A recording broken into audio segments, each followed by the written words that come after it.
Greetings, everybody. My name is Jane.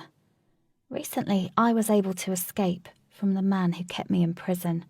I was hoping my life would get better after this, but my family and I are still struggling to exist. I was 17 when it all started. We were living happily in England. We had a full family. Me, my mum, my dad, and my older brother John. Everything was just fine, and I was getting ready to go to university. But suddenly, my dad started having problems with his business. He began to suffer losses, and it really affected our family. Dad became nervous and fearful. I had a feeling that things were going to fall apart, and I was right.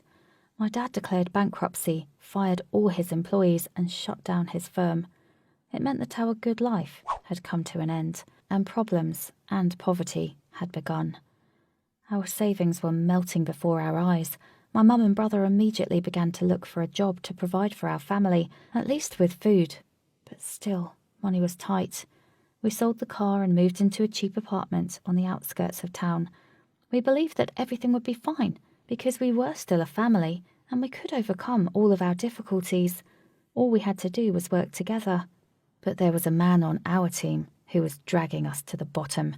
As it turned out, he was to blame for the fact that our ship crashed in the first place. One day my dad came home, completely broken. His face was as white as a sheet of paper. He was clearly terrified. We started asking him what had happened, and he finally confessed. He said that he had lost all the money that we had been saving so hard for the past few months. We realised that the problems with his business appeared for a reason. Dad had been gambling for a long time, and one night he lost money that he didn't have. He had no choice, and to pay off his debts, he had to wind down his business. Then that night, he felt that he could get it all back, so he took the money and went to play again. But like a regular gambler, he couldn't stop in time, and he lost everything again. It was awful. It wasn't just us who suffered because of my dad's addiction. Dozens of his employees were out of work because my father just couldn't hold back from playing.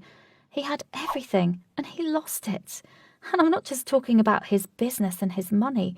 I'm talking about his family. He lied to us. Because of him, we were in a terrible situation, and we now had no money to even pay the rent for our apartment. My father was very sorry for what he had done, and sincerely wanted to fix it. Dad said he was just messing things up, and that he'd better stay away from us. So we were alone. Now it was just my mum, my brother and me, and we had to figure out what to do. It was clear that we'd have to live on the streets and starve to death if we didn't turn to someone for help. But the thing is, we didn't even know where to go. We had no relatives, and all of our family friends were Dad's employees. After he fired them, they wouldn't want to help us. We lasted another month while my mother tried to find work, but she was constantly turned down due to her age and lack of work experience. We could have been thrown out of our apartment at any moment. There was only one person left to help us. My mother had a cousin who lived in America. She wanted to borrow money from him so we could at least pay the rent, but he said he was having trouble with money too and couldn't help us. But if we suddenly wanted to change something and move to America, he would be happy to help us with housing. At that moment, we had an idea. Moving to the States felt like a fresh start and was so necessary for us. We could start over and forget everything that had happened in the past. So we bought tickets with the last of our money and flew to New York. My mother's cousin was glad to have us at his home. But the thing is, he had a wife and they lived life to the fullest.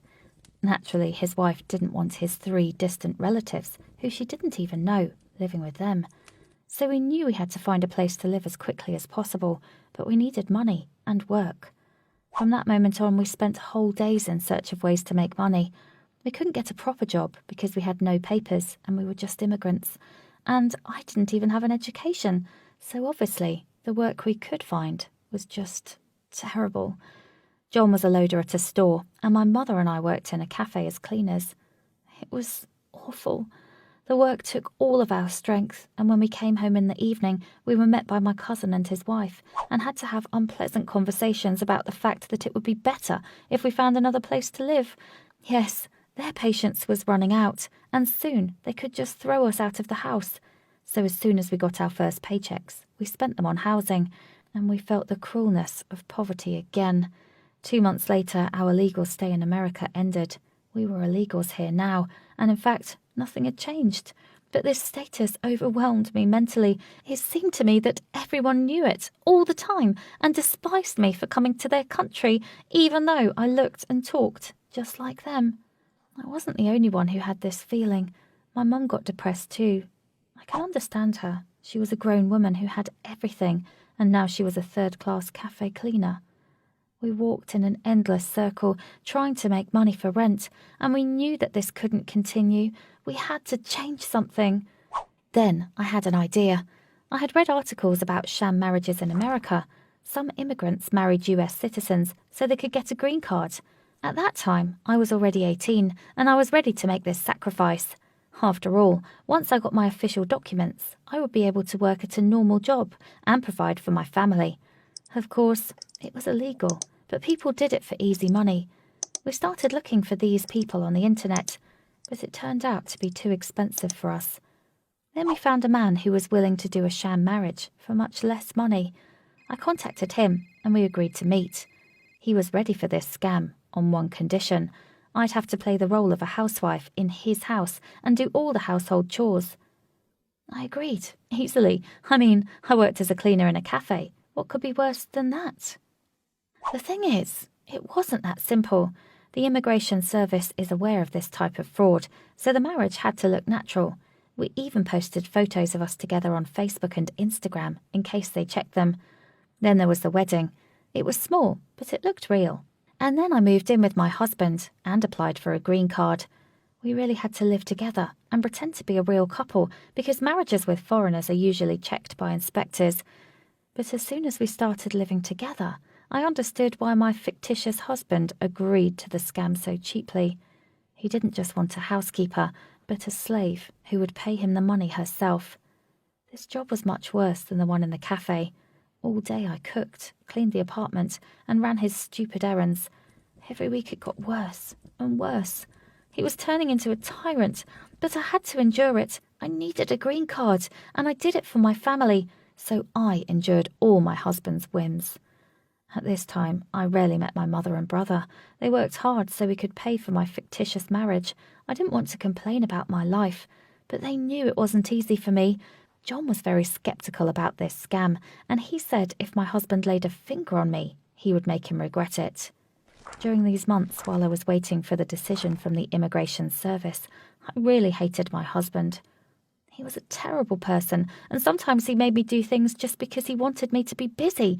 He never let me rest, and when the inspector from Immigration Services came, we had to play like we were lovers, hold hands and look into each other's eyes like we were in love. It was very hard, but I got over it. Pretty soon I was supposed to get those damn documents. But suddenly, my husband said he wanted to renegotiate the deal. He said I wasn't doing my job, so he wanted more money. I was astonished at his audacity and inability to keep his word. But I had no choice, so I went back to my family to break the news. To be honest, I was afraid to talk about it because I thought my brother would react very sharply, and I was right. As soon as he heard what my husband wanted, my brother grabbed his jacket and ran off. I was scared. I knew he was going to my house to deal with my husband. I wanted to stop him, so I ran after him. But by the time I got home, the fight was over, and my husband was just yelling curses at my brother. He said the deal was off and that he'd put us in jail. I was very scared because I knew what a terrible person he really was. But John said that in that case, he would go to prison with us because he was an accomplice to the fraud. Then my brother took me home. In the evening, the police came to us. My husband filed a complaint against John because of the fight. But my brother was right. The bastard didn't say a word about the sham marriage because he was afraid of his own punishment. But now it was over. My brother and my mum were deported as illegals, and I got divorced and went after them. Our adventure in America was over. We returned to our native country, where no one was waiting for us. We had no money and no house. But you know what? We were able to survive it. After everything that happened to us, we realised that our happiness is only in our hands, and no one can help us. Yes, it was hard for us, but we will overcome all the challenges and return to our normal lives. We are family, and we've only grown stronger, so I believe that we will be fine. We just have to put in a little effort and wait. Thanks for staying till the end, guys. I hope you're not judging me for being willing to commit fraud. What would you do in this situation? Tell me in the comments, please, and don't forget to share this video with your